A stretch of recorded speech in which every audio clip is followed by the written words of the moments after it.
Hi, I'm Bonita from Bonita's Kitchen. This Sunday I'm going to be making homemade wheat bread. If you'd like to follow along and make it with me, we can use this as our time to bake fresh bread.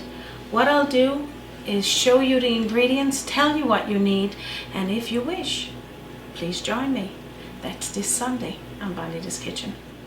And the ingredients for this delicious batch of homemade wheat bread would be 7.5 cups of whole wheat flour, a third of a cup of honey, 2 tablespoonfuls of butter or margarine, 1 tablespoonful of fast rising yeast, a teaspoonful of salt. Of course, you would need 3 cups of warm water, a big bowl for mixing it in.